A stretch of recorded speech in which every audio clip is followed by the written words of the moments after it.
I've been reading Robert Plomin's book, Blueprint, and have come to some confusion reconciling the selfish gene's central ideas and Plomin's description of genetics.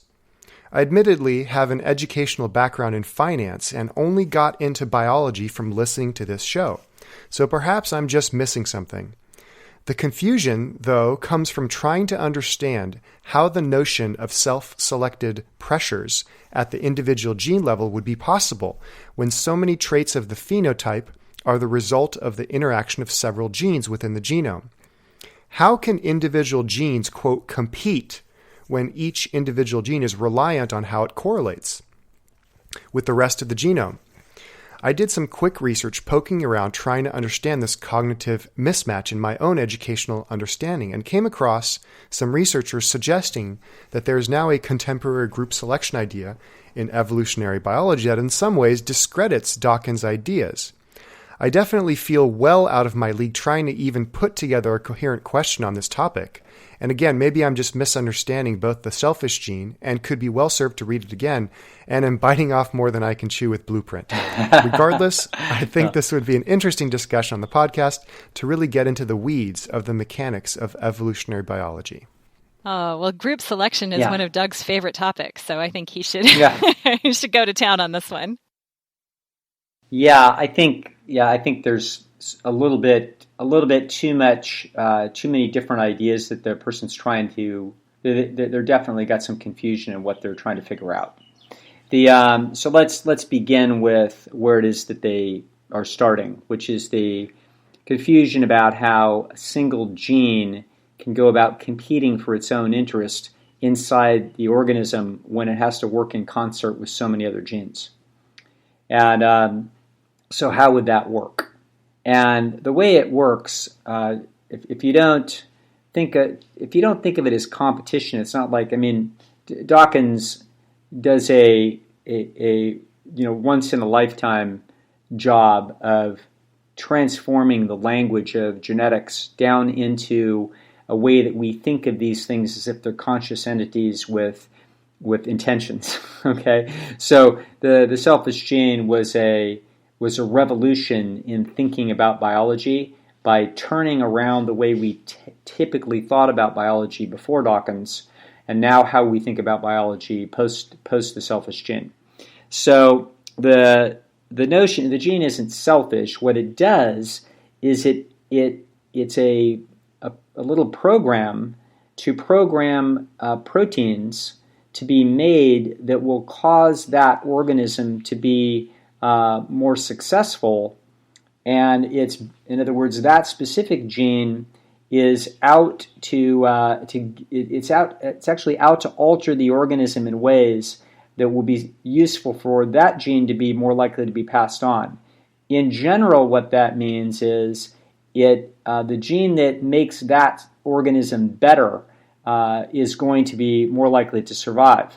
That gene is more likely to be passed on. There could be cases where that might not be necessarily true. So you get into tricky areas of biology there, and describing that is going to be beyond this discussion. But to think about how a gene would have selection pressure, he uses the word self-selection. That I think he's thinking about. He's a little bit lost there, but that's okay. Think about a painting. Or maybe we should think about a very complicated machine, super complicated machine that makes some kind of widget, and think about putting a different part in that machine that where the materials are slightly different, and now that machine is less likely to fail. So the whole machine is necessary to make widgets, but every little part of that machine is part of the machine. And every little part of that machine could be improved. And so the way evolution works is it works by changing one gene at a time. So you might think, well, how does that go about? How does this happen? Well, think about the concept of, let's suppose you've got a car, you've got a 57 Ford I don't know, Edsel, and they didn't make that till maybe 59, but whatever. So it's got some part in there, and there's like 10 different ways, slightly different ways you could build the part that would be common. So maybe you'll make it out of aluminum, this one you make out of steel, this one you make it out of steel, but you put little rubber gaskets on the end. In other words, slight alterations. Now, all of them will work, but one of them will work a little bit better than the other ones. So this is how evolution works. And in fact, it works with, of those 10, then somebody comes up with an idea and alters something that you wouldn't actually have thought of or wouldn't even necessarily have made sense, but we dip one end in a touch of titanium, liquid titanium, and suddenly it works quite a bit better. That's exactly how evolution works. So evolution works by having a little mutation change an existing gene, and that changes the outcome of what that gene makes or what it creates and alters it a little bit. And now suddenly it turns out that there's a tiny advantage to the organism because that gene is better than its rival alleles. Okay, so evolution moves towards the genes that are building the organism are wind up being a selected. They're randomly generated by mutation, and then they get selected gene by gene to change the machine's characteristics so that it's a better and better and better and better fit for the ecological constraints or the ecological pressures that it has on it. So don't think of, there's not like one gene for height in people. There's thousands of genes that contribute to your height. You can imagine, though, that in certain habitats, there would be an advantage to being a little bit taller, or there would be an advantage to being a little bit shorter. Okay? If you're a little bit shorter and you're a little bit smaller, you can live on a little bit less food. And if you wind up in a situation where there's a major constraint on the food supply, that may be more advantageous. And so that gene, the gene that causes you to be shorter, starts to be more effective in the gene pool, becomes more numerous. And that's how this works. And that happens, for example, where there's usually when ecological disasters or some kind of bizarre situation where an animal gets isolated, very often the smaller animals become selected by evolution. Very often the larger animals are selected by evolution. So there's some size, or we could just take in general the concept of height. There's some height that would be optimal for the organism in its given ecology. We can see, for example, in humans, the ideal height for a given ecology are different in Africa than they are in Southeast Asia. So the people are taller in Africa for whatever reasons, and we don't have any idea what those reasons are. We just know that the genes, thousands of them or hundreds of them at least, that contribute, the gene that makes you a little bit taller, those genes have been more successful in those habitats.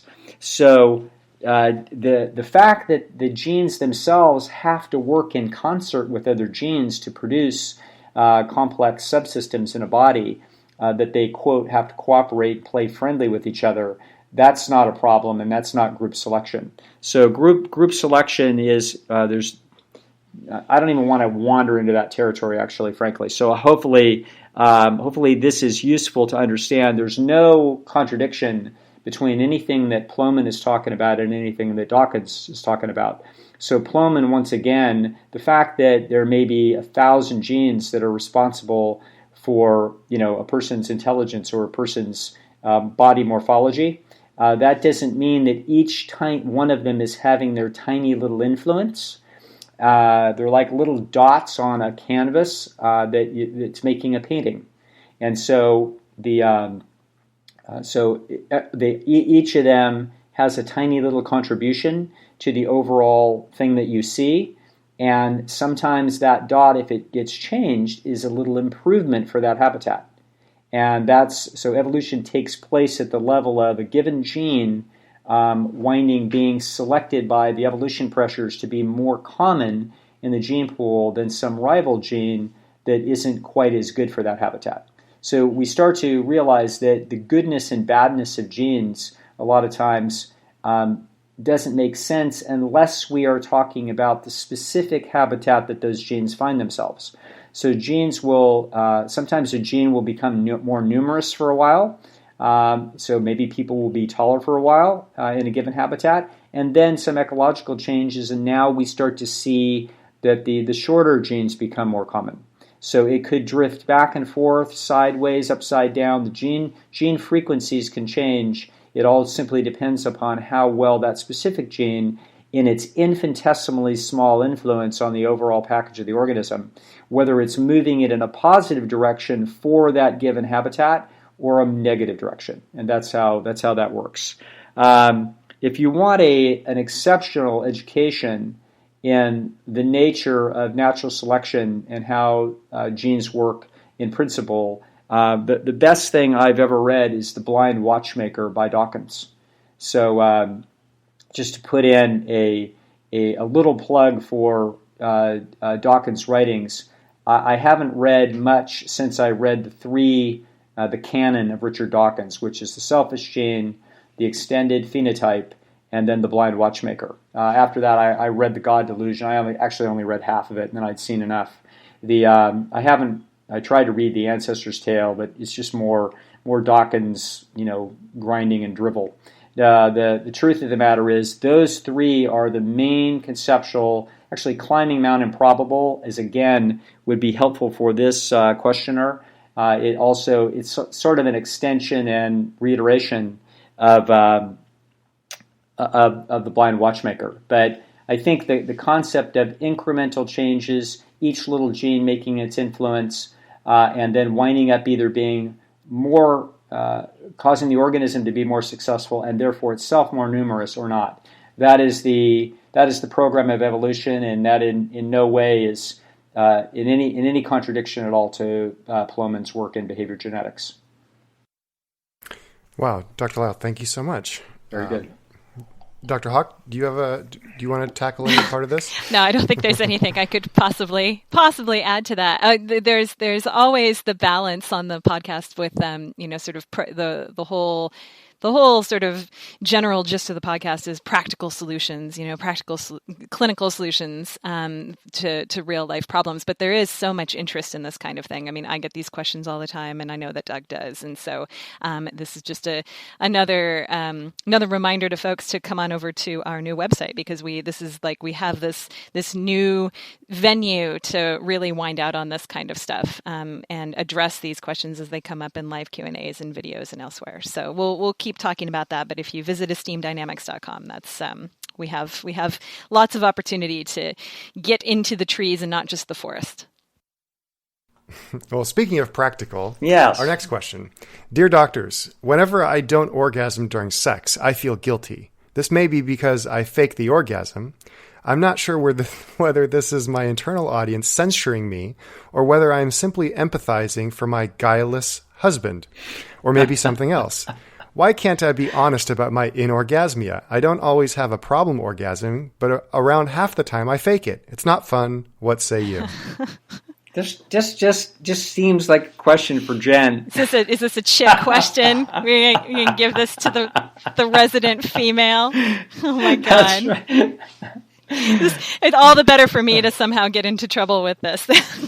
Yes, exactly. Oh my God, where to begin? So I would want for this specific case to have a much better idea of what's going on sort of in the moment. So I think it's quite common that we know that there's not a physical problem here, that she's saying that she's fine half the time. She's able to orgasm, whether on her own or with her partner. So this is not a physical problem that she's having. This is a cost benefit analysis problem. And so I think it's very, very common that women are most women are not easily orgasmic all the time. Some are, but most are not. Some are very rarely orgasmic, if at all. So she's right in the middle of the bell curve. And the thing is like, again, I kind of want to know what's going on. There's a point in every sexual encounter where you realize it's not going to happen and you abandon the attempt and decide to fake it. So what's going on in that moment? Are you sort of, it's getting late and you want to get to sleep and you're worried about things going on tomorrow? Are you, because there's always this choice point for most women who are in this situation where you could probably get yourself there if you really gave it your full attention and a lot of effort and all hands on deck, so to speak. And you really just made it your goal for the night. But you're not making it your goal for the night. You were opting out at some point in the process, and you're deciding that it's better CB wise to fake it. So I think it's probably less of the guilt you're feeling is essentially you're sending a signal of qualification to your husband that is not entirely genuine, and your internal audience is aware of that, of the false signaling, and is giving you some guff about it. But I think it's more likely you're just feeling guilty for the zero-sum redistribution of time and energy that you're taking away from, this well-meaning spouse who thinks that he's done a really good job, and you've tuned out and you've been drafting your grocery list in your mind instead, and given the performance of a lifetime. And so I think it's very, very, very common, but it's going to come down to the actual cost benefit analysis in the moment, in the encounter. I'm not sure what else I could add to that. I'm sure Doug has thoughts, though. Yeah, just like a guy, my mind was drifting on. See, when a male's mind, when your mind drifts, it's not a problem. When the female mind drifts, it is a problem. Most females need to be very, very present and engaged. I would say certainly that there's probably details in these situations that if she's orgasmic half the time, then probably she can be orgasmic 80% of the time. But there's details in this process that may be overlooked, and so that's something to consider. And if she doesn't know how to look for that, sometimes there's people that are actually knowledgeable about that might be helpful to consult with. There's some very knowledgeable people out there in that arena. So but that's just sort of an aside. It sounds to me like that everything that you have to say, I don't really have too much to add to it, other than the reason why that I'm sort of talking about this is the following: that for some women it's very difficult and rare to have an orgasm, and that is usually because there's things that they don't know about their bodies, or it may be because of their relationships, certainly, but a lot of times it's because the nature of the interaction, the whole process is actually lacking in some necessary and sufficient elements. And sometimes they don't quite know exactly what those elements are. And sometimes other people do know what those elements are. And so just keep that in mind, and keep an open mind to the possibility that there may be a little bit to learn about your own sexuality and how to bring better elements into those interactions that may wind up improving that situation. It's a very engineering way of looking at it. Yeah. It doesn't sound to me like there's any technical difficulties here. All right. I think it's more of a holistic experience.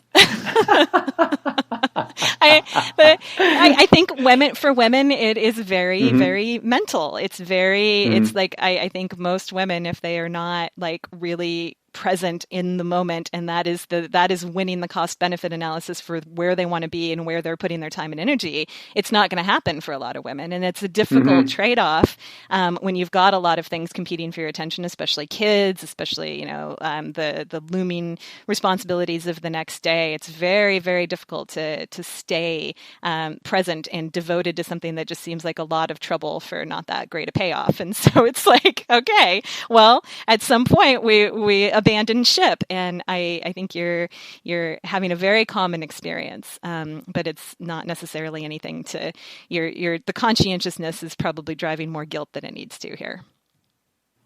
Undoubtedly. All right. Your husband's fine. Is the ego I don't even trap want to in think there? about that. Would you say there's any ego trap where the expectation from the husband, maybe he's sending signals that she should be orgasming every time like he is? Yeah, no, and not in that sense, but there can be sort of like, step A through Q works in a certain order every time, and so if it's not working this time, and she detects that it's not going to work for any number of reasons because she's distracted or she's PMSing or she's tired or whatever it is, then she when she's close, he goes, "Are you okay?" Yeah, right.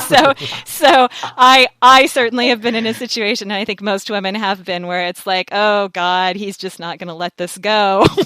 It's like, better to fake it, because clearly the expectation is so high, and I'm looking at my watch, it's going to be another 2 hours. So this is it's completely normal. So I wouldn't call that an ego trap, but it is sort of you've become a prisoner of the expectations of the encounter, and particularly if he's approaching it in a very rational, engineering-minded sort of way, you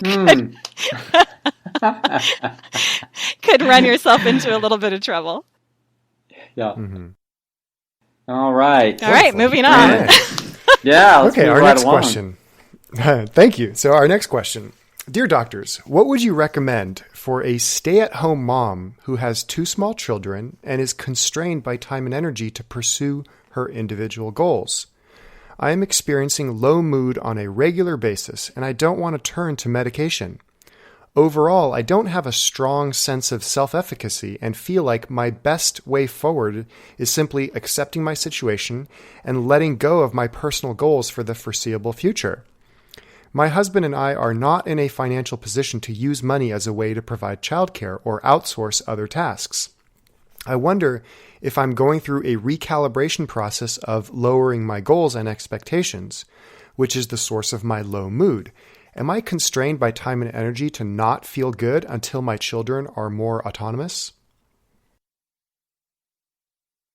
Well, great question.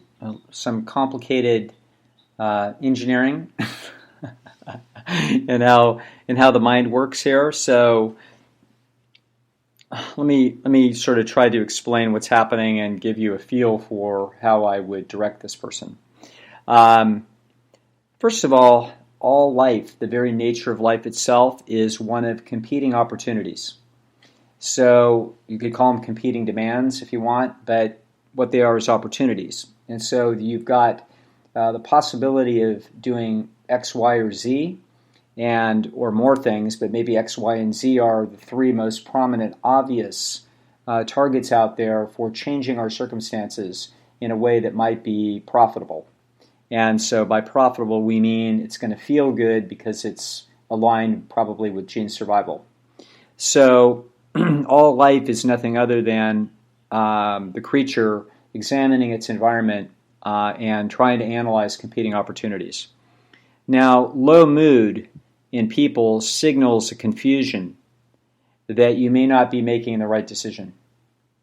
So it's a sign of some failure feedback, and the failure could come from some effort to achieve something and we're not achieving it, and it could also be a sign of sort of a frustration because you can't solve the problem, and yet we've got a confusion over competing priorities.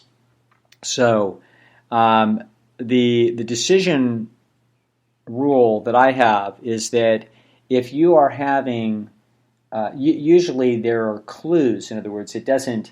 The reason you're kind of depressed isn't because you've got a pain in your ankle.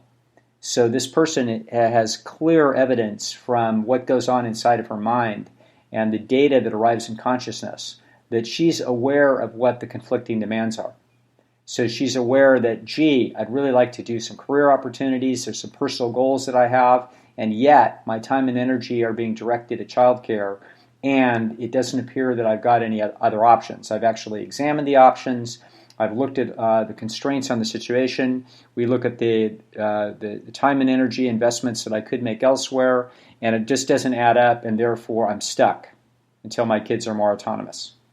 Now, that's the 10,000-foot view she has of the situation. Now, from my standpoint, I'm very bullheaded about sort of living with these kinds of signals, because to me, these kinds of signals are saying change, change, change, change, change. They are rattling the system and saying, I believe that there's a better investment of our time and energy that would result in better payoffs. And so my rule is to change something, change a parameter, even a little bit, even temporarily, in order to let the system get more information and therefore see whether or not its suspicion is right.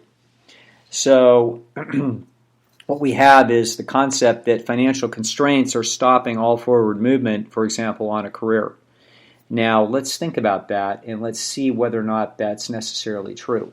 So maybe this person has some career goals or some ideas, and maybe there needs to be some very small investment, maybe just energy, in learning the stepping stones towards something that she might be interested in doing.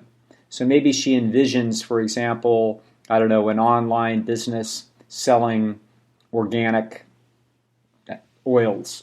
I don't know what that stuff is. What is that stuff, Jen? Essential oils. Like essential oils? Okay. Yeah. Yeah, okay. I just made something up. Okay. Not necessarily organic, but yeah, good smelling. Okay. All right. Libations. Yeah. Yes. Yeah. Right. Yeah. So let's suppose that that's what she's thinking, but she feels like, oh, well, there's some class and it costs $3,000 to take about how you're supposed to do this, and so therefore I can't do this and we don't have the money, etc. Or maybe she wants to, I don't know, become a paralegal or a lawyer, and yet you can't go to school for that, don't have the money, etc., etc. So my question would be, is there anything that we can do now? Because maybe we're 3 or 4 years away from the kids being more autonomous. Is there some stepping stone that we can hit? Is there anything that we can do?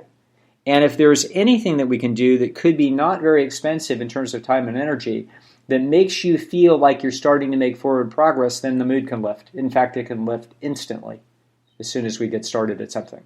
So that may or may not work. There may be, for example, another way to stick. Maybe you think that you want to be some kind of a counselor, therapist, etc. So maybe you can find some place to volunteer, half a day a week for 4 hours to actually try to stick your foot in the water. Or maybe you want to do childcare for a living and you want to go work 1 day a week. God forbid, leave your children, have somebody else to take care of them while you take care of their children. I'm just making this up as I go along. The notion is maybe you could do 1 day a week kind of a job, and in that 1 day a week, whatever it is that you make, you pay for a babysitter to watch your kids. So there's no financial gain. In fact, there may be a very small financial loss, but it's small. And by the time you do that for 12 weeks, you may find out whether or not, how interested you are in that arena, getting involved in whatever that arena is. So these are all, the notion here is there something that you can do to move you towards what it is that you're dreaming about? You're daydreaming about something. That's what your daydreams are for. They are there to try to guide you and tell you where your nervous system believes that there are untapped opportunities for you to do things that will satisfy your nervous system. That's what they're for. That's exactly what they are. And so they are sort of analogs, living and breathing sort of imaginative analogs for the assembly language subroutines that are taking place wordlessly down in your nervous systems at the level of source code. And so they're bubbling up into your imagination and you're thinking, boy, I'd really like to be doing this one day. Well, see if we can take a 1% step towards there in any fashion. They're almost certainly something that you can do. When people are interested in learning things and possibly pursuing further education, etc., I mean, an amazing thing is I believe MIT has made like every course there is in the world available for free online. It's like you don't get credit, you don't get an MIT degree, but you can get the outstanding presentation of the material. So think about how valuable that would be as you pursue your further education if you've already had a whole course in, I don't know, torts. Okay, so so there's always something that you can do to move towards your dreams. If we start to move forward towards it, we may discover some excitement and therefore the abatement of the depression. So, if nothing else, it may turn out that the different little forays you make to try to make these small changes, you may discover that you're not that wild about the new domain of interest and that it doesn't feel like it's particularly worth it. However, just in making those explorations, we may find that it quiets down your nervous system in terms of its belief or suspicion that there's a better place to be using your time and energy right now. And so it's kind of like go checking out the house that we think we might be interested in while we're in escrow on the one that we're buying, and then we're kind of upset because there may be something better, and we're kind of depressed about the idea of buying the new house. We're not as excited about it. And then we go see the other house, and then it turns out, oh no, it turns out there's some problems. There's a noisy neighbor and a weird-looking guy with a beard and a shotgun that lives behind there. And it turns out, no, we wouldn't want to live there. We're much more comfortable in the house that we're in.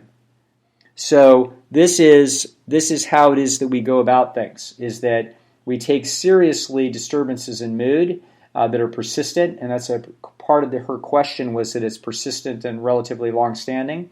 This tells me there's an unconscious and conscious, but certainly an unconscious process that is saying, I don't think we're using our time and energy optimally. I don't think we're using our time and energy optimally.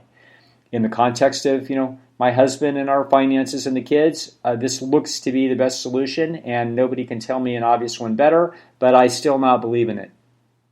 Okay? So now the next move is, listen, you don't have to make a huge decision. Decision rule is never make a big decision when a small decision will do.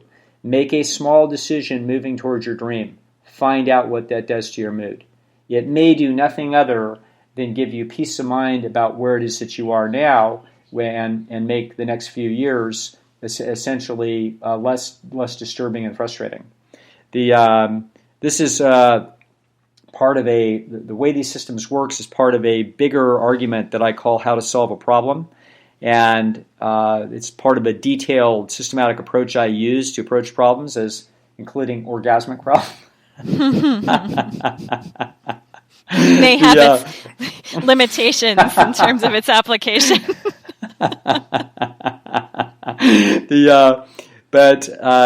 Actually, Jen was sort of tapping me on the shoulder in the last week to make a presentation for our members, part of our website, and I did that, but I wasn't smart enough to get the technology right because it's the first time I tried to do this. So I'm going to be doing that this week, and there will be a more detailed explanation of this way that we go about looking at the system of where it is that we begin, or the architecture of how we solve any problem. Remember that a problem is just an obstacle between you and a goal. That's all it is. And so if we look at it that way, there's a generic approach to all problem solving, and that what we then do here is we try to use essentially the generic program that I have in my head explicitly and Jen has implicitly and more artistically.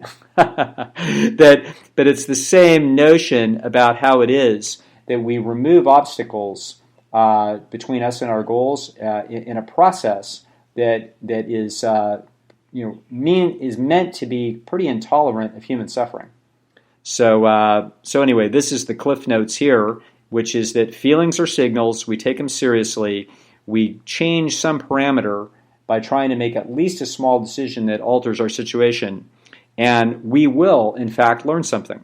We will, if nothing else, we will improve in a sense of satisfaction that we're better utilizing our opportunities. So that's how, with more information, we're going to be able to make better decisions. So that's how we do it. Thank you, Dr. Lisle. And by the way, for the listeners who haven't heard, the esteemdynamics.com is where you can become a member and listen to the brand new library of information that Dr. Hawk and Dr. Lisle have released. All good. All right. All right, so our final question. Dear doctors, why do so many of us seek entertainment over sleep even though we're very tired? How could our minds possibly be so convinced that this is a worthwhile thing? Well, this seems very similar to the orgasm question, actually. It's essentially the same question in a different clothing. So it's kind of the theme of the show today is the cost-benefit analysis. So you're choosing entertainment over sleep for the same reason you're choosing to fake an orgasm over the time and energy that it could has in previous experience gotten you there, and that could in principle get you there again.